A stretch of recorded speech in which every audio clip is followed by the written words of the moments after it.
that destroyed our immigration system. He decided to increase and open the door to 726% more asylum claims. He decided to approve 211% more international students. He decided to lift the ban on temporary foreign workers in communities with already high unemployment. If the Prime Minister is hunting for the quote-unquote bad actors who ruined the system, will he have a look in the mirror? Yeah. The Honourable Minister for Immigration, Refugees and Citizenship. Mr. Speaker, I don't think we'll take any lessons from someone who spent the last 20 years lighting fires in the House of Commons. That's it.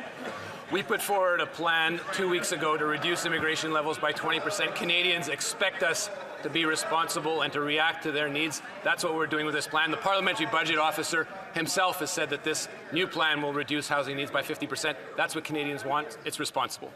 Very good. The Honourable Leader of the Opposition.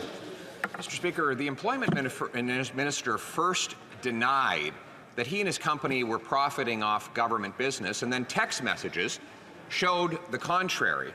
They referred to a Randy. Well, he claimed that it was another Randy. We now know there is no other Randy. We know he falsely claimed he was Indigenous in order so that his company could steal resources that were meant for real Indigenous people. And now his company address matches the address of a place that was the location of 2 cocaine busts. Any one of these things would be a resigning offense. Why won't he resign now?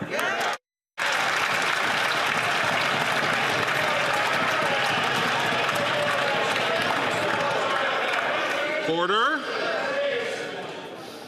The Honourable Minister for Employment and Workforce Development. Mr. Speaker,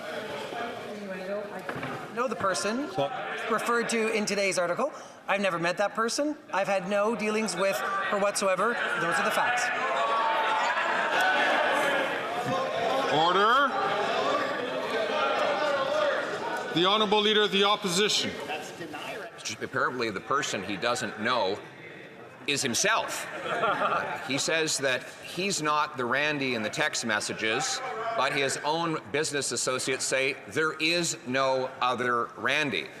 He says that he said that he was Indigenous in order that, and now, while his company has the same address as a place that has 2 cocaine busts, he says he doesn't know the person involved in that address either. Does this minister even know who he is?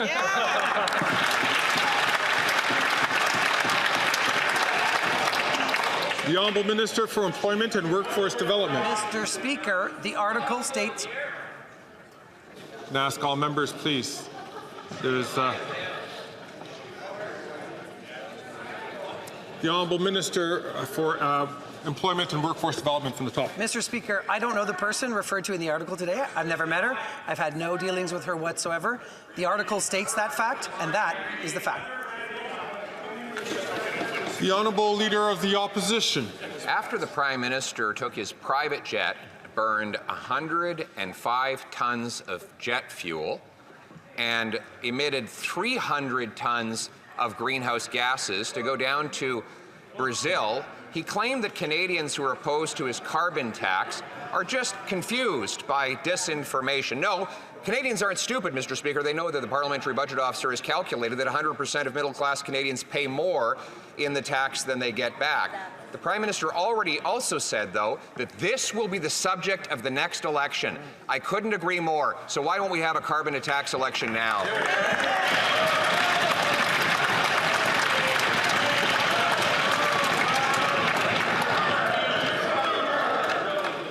The Honourable Minister for Order.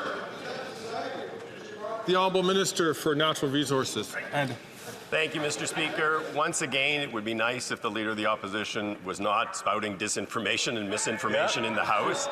At the end of the day, 8 out of 10 Canadian families, the vast majority of Canadians, get more money back. It is those that actually live on the most modest incomes that are the best off as a result of the price on pollution. But I would also say it is a price on pollution. It is about addressing climate change, something that organization across the way simply has no idea how to do and does not care. gonna have